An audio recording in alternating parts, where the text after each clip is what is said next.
السلام علیکم ناظرین، کچھ دن پہلے جو پنجاب کالج کا انسیڈنٹ ہوا، اس نے ہمارے والدین کو، ہمارے تعلیمی اداروں کو، ہمارے معاشرے کو اخلاقی طور پر جھنجھوڑ کر رکھ دیا۔ یہ تمام تعلیمی اداروں کے لیے، والدین کے لیے، ہمارے معاشرے کے لیے یہ ایک لمحہ فکریہ ہے کہ ہم اپنے بچوں کی تعلیم و تربیت، ہم اپنے مستقبل کی تعلیم و تربیت کس طرح کر رہے ہیں۔ تعلیمی اداروں کو بھی یہ سوچنا چاہیے۔ ان پر یہ بہت بڑا سوال ہے کہ ان کا مقصد صرف پیسے اکٹھے کرنا ہے، فیسیں اکٹھی کرنا ہے، کبھی میوزک کنسرٹ کے نام پر، کبھی سپورٹس گالا کے نام پر، کبھی کسی ٹرپ کے نام پر، کبھی ایگزام کے نام پر مختلف طرح سے پیسے اکٹھے کرنا ہے۔ یا ان کی ذمہ داری بچوں کی تربیت بھی ہے کہ جس طرح کے یہ انسیڈنٹ ہوا، جس میں آپ نے دیکھا کہ کیا حالات بنے ہوئے تھے۔ وہ کالج، پنجاب کالج، جس کی سب سے بڑی طاقت یہ اسٹوڈنٹ تھے، وہی پنجاب کالج کی سب سے بڑی ویکنس یہ اسٹوڈنٹ بنے ہوئے تھے۔ سٹاف بھی سارا اس سے چھپتا پھر رہا تھا، ایڈمنسٹریشن اس سے چھپ رہی تھی، اور جو ہے ٹیچر، ان میں بھی یہ ضرورت نہیں تھی کہ ان کے سامنے آ کر کوئی بات کر سکے، ان کو سمجھا سکے، کیونکہ ان کے ساتھ بدتمیزی کی جا رہی تھی۔ ٹیچر کیا کرتے؟ ٹیچر تو وہ شعبہ ہے جس کی کبھی بھی ہماری اسلامی تاریخ میں اس طرح کی مثال نہیں ملتی کہ کسی ٹیچر کے ساتھ اس طرح بدتمیزی کی جائے یا ٹیچر کو اس طرح نظر انداز کیا جائے۔ وہ اس کی ذمہ دار ہمارے ادارے ہیں۔ وجہ کیا ہے کہ ہمارے تعلیمی اداروں میں جو اسٹوڈنٹ ہیں ان کو کسٹمر کے طور پر لیا جاتا ہے، اور ٹیچر کو جب سیل مین سمجھا جائے گا تو پھر نتائج ایسے ہی نکلیں گے۔ حالانکہ یہ وہ شعبہ تھا جس کا نبی کریم صلی اللہ علیہ وسلم کے ساتھ نسبت تھی۔ نبی کریم صلی اللہ علیہ وسلم نے فرمایا، انما بعثت معلما، مجھے معلم بنا کر بھیجا گیا۔ نبی کریم صلی اللہ علیہ وسلم کی ایک حدیث کا مفہوم ہے، فرمایا تیرے تین باپ ہیں، ایک وہ جس نے تجھے پیدا کیا، ایک وہ جس نے تجھے بیٹی دی، اور تیسرا وہ جو تیرا استاد ہے۔ لیکن کیا ہوا یہاں پر کہ انہیں اساتذہ تھی، وہ خائف تھے، نہ صرف پنجاب کالج کے بلکہ پورے ملک کے تقریباً اکثر اداروں کی یہ صورتحال تھی۔ کسی ٹیچر میں یہ ہمت نہیں تھی کہ آ کر بچوں کو گائیڈ کر سکے، سمجھا سکے، کیونکہ وہ ڈرتے تھے۔ یہ نہ صرف اس وقت یہ چیزیں تو افشاں ہو گئی، ظاہر ہو کر سامنے آئی، اگر نارمل روٹین میں بھی دیکھے 3-4 کلاسیں اکٹھی ہو جائیں، کسی ٹیچر میں یہ ہمت نہیں ہوتی کہ وہ ان کلاسوں کے سامنے سے گزر جائے۔ ڈرتے ہیں اگر ان بچوں کو خوف نہ ہو۔ حال تو اکثر اوقات ایسا ہوتا ہے ان کو کالج کی ایڈمنسٹریشن کا یا اپنے پیرنٹس کا یا چند ایک اور وجوہات کی وجہ سے، خوف کی وجہ سے وہ مستی نہیں کرتے، لیکن اکثر ایسا ہوتا ہے اگر اسٹوڈنٹ کو خوف نہ ہو تو کسی ٹیچر کے پاس اتنی ہمت نہیں ہوتی کہ وہ ان کے سامنے سے گزر جائے، پاس سے گزر جائے۔ ٹیچروں کو ڈر لگتا ہے کہیں ہمارا یہ مذاق نہ بنائے، پیچھے سے آوازیں نہ کسیں۔ تو یہ صورتحال ہمارے تعلیمی اداروں کی پہنچ چکی ہے کہ تعلیمی اداروں میں یا تو تعلیم و تربیت دونوں ہی نہیں ہے، لیکن بعض اداروں میں تعلیم تو ہے لیکن تربیت کا عنصر کہیں بھی نہیں پایا جاتا۔ کہیں پر بھی جو ہے یہ تربیت کو ترجیح نہیں دی جاتی، جس کا نقصان ہم آئے دن دیکھ رہے ہیں۔ یہ اسٹوڈنٹ حال دو جو اس دن واقعہ ہوا، اگر کہیں کسی بچی کے ساتھ زیادتی ہو جائے، میں اس چیز کا قائل ہوں، ایسے موقع پر ہمیں جو ہے اس کے خلاف اٹھنا چاہیے، اداروں کے پاس جانا چاہیے، اس کے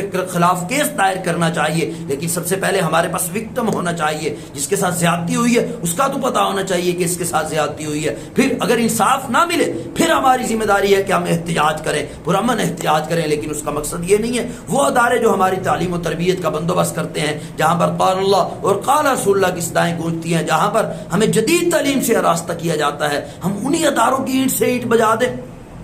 وہ ٹیچر جو سارا دن ہمارے لیے کھپتے ہیں، ہمارے بھلے کے لیے کوشش کرتے ہیں، ہم انہی کے ساتھ بدتمیزی کریں، اس کا یہ مقصد نہیں ہے۔ اگر کہیں ایک جگہ پر ظلم زیادتی ہوتی ہے ان کا تو گریبان پکڑنا چاہیے، لیکن اس کا مقصد یہ نہیں ہے کہ ہر جگہ کے اداروں کے خلاف ہر ایک ٹیچر کے ساتھ اس طرح بدتمیزانہ سلوک کیا جائے۔ تو اس کی اصل ذمہ داری تو ہمارے اداروں پر آتی ہے، جنہوں نے کبھی بھی جو ہے تربیت کے عنصر کو جو ہے کبھی بھی اس چیز کو اہمیت نہیں دی، اس کو کبھی بھی ترجیح نہیں دی۔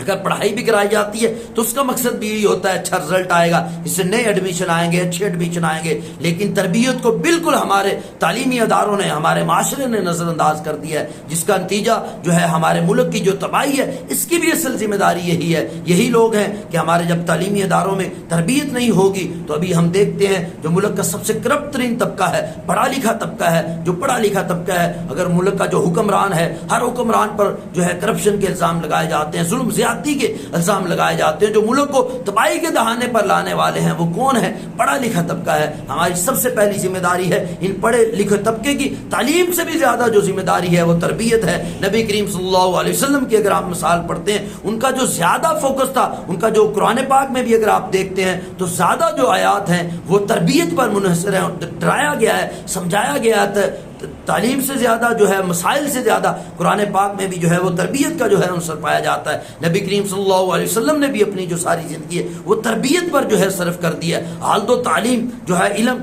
وہ بھی لازمی ہے، لیکن اس سے زیادہ جو لازمی ہے وہ تربیت ہے۔ اگر ہم تربیت پر فوکس نہیں کریں گے اس کے یہی نتائج نکلیں گے کہ یہی بچے جو ہے پھر ٹیچرز کے بھی گربان پکڑیں گے، اور والدین کی بھی ذمہ داری ہے، ان کو بھی چاہیے کہ ذمہ داری اپنے پر لیں۔ اکثر والدین کیا کرتے ہیں، بجائے خود پر تربیت کی ذمہ داری لینے کے اداروں کے ذمہ ہر چیز کو تھوپ دیتے ہیں انہیں پر کہ وہی تعلیم و تربیت کا بندوبست کریں گے۔ والدین پورا دن جو ہے محنت کرتے ہیں، کوشش کرتے ہیں کس مقصد کے لیے کہ بچوں کا فیوچر بن جائے، حالانکہ جو بچوں کا اصل فیوچر ہے، نبی کریم صلی اللہ علیہ وسلم نے فرمایا کسی والد کا اپنے بیٹے کے لیے سب سے بہترین جو تحفہ ہے وہ اس کی اچھی تربیت ہے۔ اگر وہ اس کی اچھی تربیت کر جاتا ہے وہی اس کے لیے سب سے بڑا تحفہ ہے۔ والدین بچوں کی جو ہے کیئر کرتے ہیں تاکہ جو ہے یہ ہمارے لیے جو ہے سہارا بنے، بعد میں ہمارے لیے یہ سہارا بنے، لیکن جب آپ اس کی تربیت کا خیال نہیں رکھیں گے اور تربیت کی ذمہ داری آپ اداروں پر ڈال دیں گے، اس کا نتیجہ کیا نکلے گا؟ یہی اولاد جو ہے آپ کے لیے وبال جان بن جائے گی۔ اس کی مثال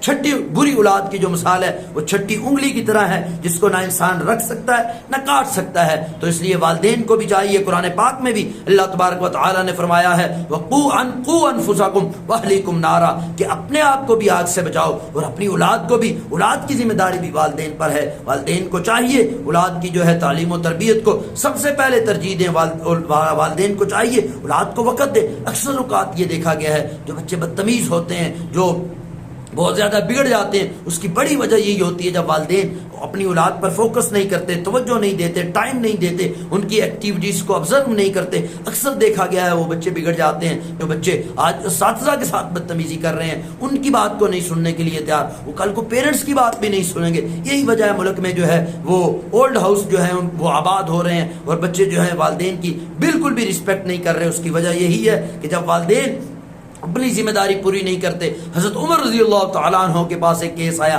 کہ باپ نے شکایت کی کہ میرا بیٹا جو ہے میری بات نہیں مانتا، میری بات نہیں سنتا۔ جب حضرت عمر نے ان کے بیٹے کو بلایا اور اس سے پوچھا، سارے حالات و واقعات کا جائزہ لیا، تو سمجھ میں یہ آیا کہ باپ نے بیٹے کی تربیت نہیں کی۔ تو حضرت عمر نے غصے میں اس کے باپ کو بھی اپنی مجلس سے اٹھا دیا، نکال دیا، کہا کہ تم نے اپنی ذمہ داری پوری نہیں کی تو کہاں سے یہ جو ہے تیری رسپیکٹ کرے گا، تیری عزت کرے گا۔ تو ناظرین، ہمیں جو ہے والدین کو بھی چاہیے، تعلیمی اداروں کو بھی چاہیے کہ یہ جو بچے ہیں یہ ہمارا مستقبل ہے، ہمیں ان کی تعلیم و تربیت پر، تعلیم کے ساتھ سے زیادہ جو ہے ان کی تربیت پر فوکس کرنا ہوگا۔